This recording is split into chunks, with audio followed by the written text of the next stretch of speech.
Iran जंग अब सिर्फ मिसाइलों और एयर स्ट्राइक तक सीमित नहीं रह गई है, बल्कि ये लड़ाई सीधे ईरान की सबसे बड़ी ताकत उसके तेल और परमाणु संसाधनों को खत्म करने पर आ गई है। ट्रंप के बयानों ने साफ कर दिया है कि अब फोकस सिर्फ सत्ता परिवर्तन नहीं, बल्कि खार्क द्वीप और हॉर्मुज जैसे स्ट्रेटेजिक पॉइंट पर कब्जा है।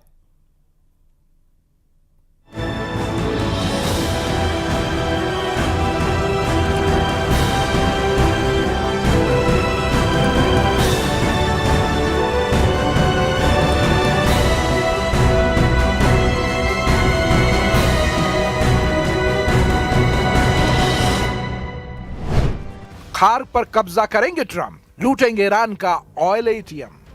भीषण युद्ध के बीच ट्रंप ने अचानक अपने टारगेट बदलना शुरू कर दिए हैं। ट्रंप को लगता है कि ईरान से सस्ता परिवर्तन करना मुश्किल है, जैसा कि इजराइल ने उन्हें भरोसा दिलाया था। लेकिन अब स्थिति तेजी से बदल रही है। देखिए ट्रंप खार्क और हॉर्मुज को लेकर क्या क्या दावे और सपने देख रहे हैं। खार्क द्वीप को ईरान का ऑयल एटीएम कहा जाता है। इसके पीछे बहुत ठोस आर्थिक और भौगोलिक कारण है। सरल भाषा में समझें तो ये द्वीप ईरान की पूरी अर्थव्यवस्था की लाइफलाइन है। फाइनेंशियल टाइम्स के साथ एक इंटरव्यू में ट्रंप ने कहा कि ईरान में मेरी सबसे पसंदीदा चीज वहां का तेल लेना है। उन्होंने वेनेजुएला का उदाहरण देते हुए संकेत दिया कि अमेरिका खार्क द्वीप को अपने नियंत्रण में ले सकता है। ट्रंप ने दावा किया कि अमेरिका ने रणनीतिक स्ट्रेट ऑफ हॉर्मुज को नियंत्रित करने के कदम उठाने शुरू कर दिए हैं। जब उनसे पूछा गया कि क्या ये संभव है, तो उन्होंने कहा हाँ, निश्चित रूप से ये पहले से ही हो रहा है। ट्रंप ने एयरफोर्स वन पर पत्रकारों से कहा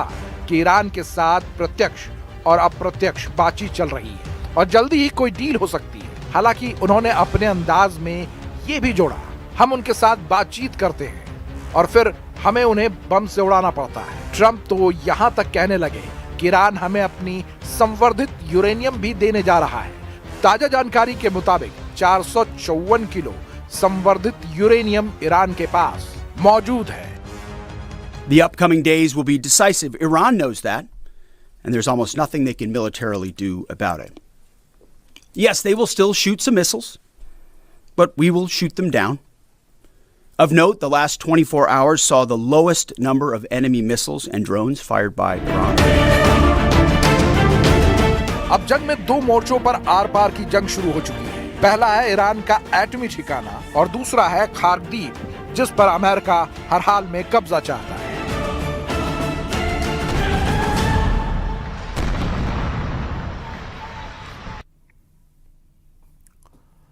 इजराइल के हाइफा पर ईरान की स्ट्राइक हुई है। रणनीतिक औद्योगिक ठिकानों पर हमले का दावा किया गया। संचार ठिकानों पर भी एयर स्ट्राइक का दावा। ईरान ने बताया कि आईडीएफ के हमलों का पलटवार। तो बड़ी खबर यहां पर हम आपको बता रहे हैं, संचार ठिकानों पर भी एयर स्ट्राइक का दावा किया गया है।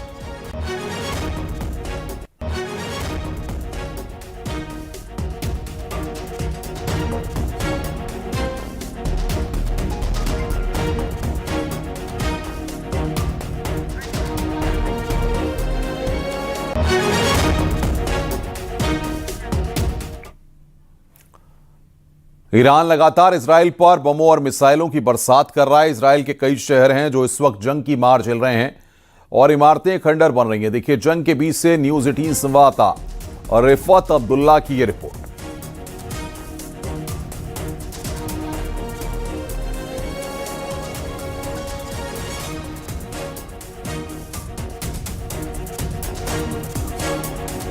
मैं इस वक्त इसराइल के इश्तोल इलाके में उस जगह पर हूं जहां पर ईरान की तरफ से दागे गए मिसाइल की वजह से तबाही हुई है। कई घर यहां पे बर्बाद हुए हैं। मैं एक घर के अंदर जाने की कोशिश करूंगा और आपको दिखाऊंगा कि घरों के अंदर का यहां पे क्या हाल है। जहां पर ईरान की तरफ से मिसाइल दागे जाते हैं वहाँ पे किस तरीके का हाल हो जाता है वो मैं दिखाने की कोशिश करूँगा। ये एक घर है जो पूरी तरह से बर्बाद हुआ है।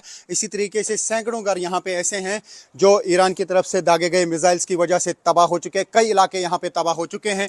तो अभी हम आपको दिखाएंगे घरों के अंदर का हाल। यहाँ पर लगातार जो ईरान की तरफ से अटैक्स किए जा रहे हैं, अब एक तरफ से हिजबुल्लाह की तरफ से अटैक किए जा रहे हैं। वो नॉर्थ इसराइल पर ज़्यादा हमले कर रहे हैं और साथ ही अब हूटी भी सामने आ गए। हूटी की तरफ से भी अब हमलों का सिलसिला शुरू किया गया है, क्योंकि अब 1 महीना लगभग हो गया अब इस जंग को चलते हुए, लेकिन अभी तक हूटी की तरफ से कोई हमला नहीं किया गया था।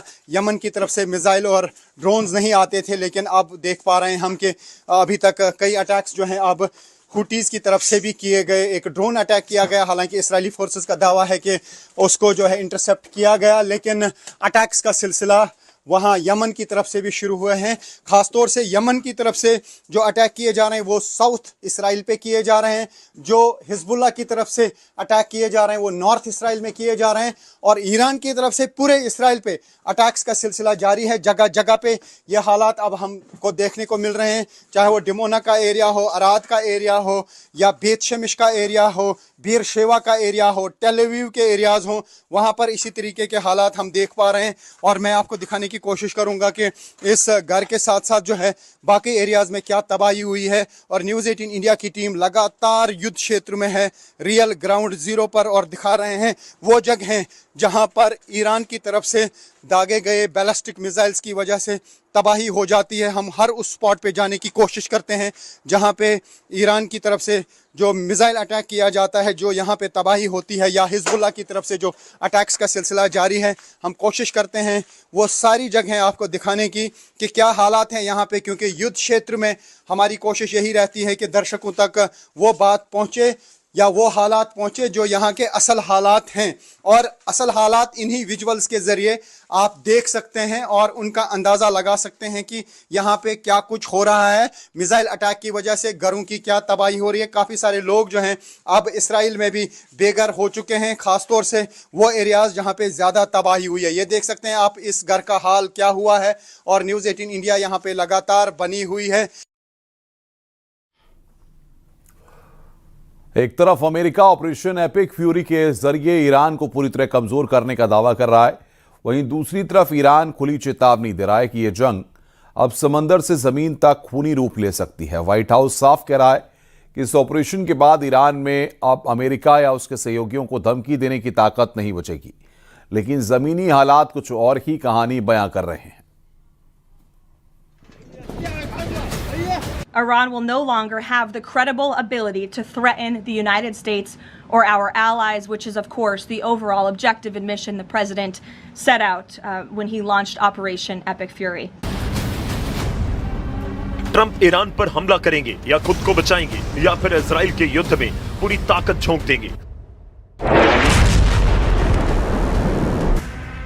जबकि नेतन्याहू ने साफ कर दिया है ईरान के खिलाफ ग्राउंड ऑपरेशन में इजराइल शामिल नहीं होगा, और इसकी वजह है लेबनान का फ्रंट।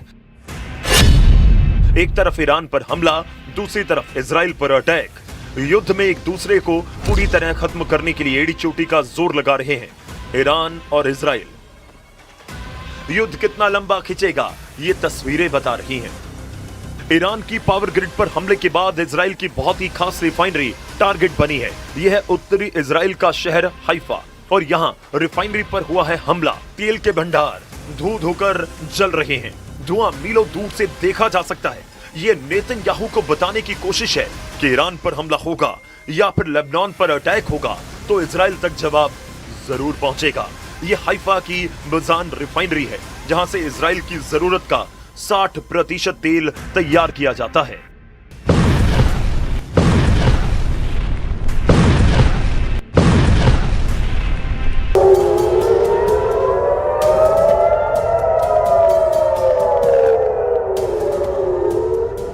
इजराइल की सरकार का दावा है कि हाइफा की रिफाइनरी को ज्यादा नुकसान नहीं पहुंचा और तेल की सप्लाई पर कोई असर नहीं पड़ेगा। यही वजह है कि ईरान को रोकने के लिए अब ट्रंप उसकी जमीन पर उतरकर लड़ना चाहते हैं।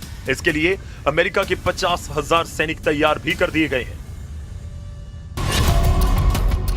ईरान की सेना ने कहा कि फारस की खाड़ी और हॉर्मुज के समुद्री गलियारे में अमेरिका की फौज पहुंची तो वो शार्क मछलियों का खाना बन जाएगी। ईरान की नौसेना ने कहा कि जिस तरह उसके जहाज को अमेरिका की पनडुब्बी ने श्रीलंका के पास डुबोया था, उसी तरह अमेरिका के जहाजों को ओमान की खाड़ी में डुबो देंगे।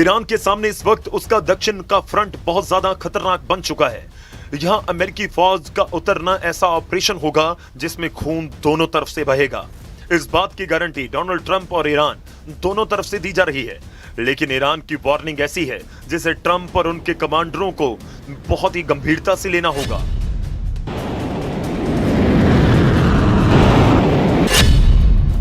क्योंकि अब तो चेचन लड़ाके भी ईरान की तरफ से लड़ने को तैयार हो चुके हैं। पुतिन अब खुद इस युद्ध को कंट्रोल करने के लिए उतर चुके हैं। इस युद्ध में तुर्की पर भी सबकी नजरें हैं और एर्दोआन ने अरब देशों से कहा है कि वो इस युद्ध में शामिल ना हो। सऊदी अरब, यूएई और कतर का दौरा करने के बाद तुर्की के विदेश मंत्री को इस बात का एहसास हुआ कि ये सभी देश ईरान के खिलाफ युद्ध में उतरने के लिए तैयार हैं। अमेरिका और इजराइल की शुरू हुई इस जंग में अब सऊदी अरब, यूएई और कतर ईरान के खिलाफ नजर आ रहे हैं, जबकि तुर्की का रुख बता रहा है कि एर्दोआन अब मुस्तफा खामेनी के समर्थन में है। वहीं नाटो में स्पेन ने भी अमेरिका को बड़ा झटका दिया। स्पेन ट्रंप के युद्ध के खिलाफ शुरुआत से है। अब स्पेन ने कहा है कि वो अपने हवाई अड्डे और आसमान का इस्तेमाल इस युद्ध के लिए नहीं करने देगा।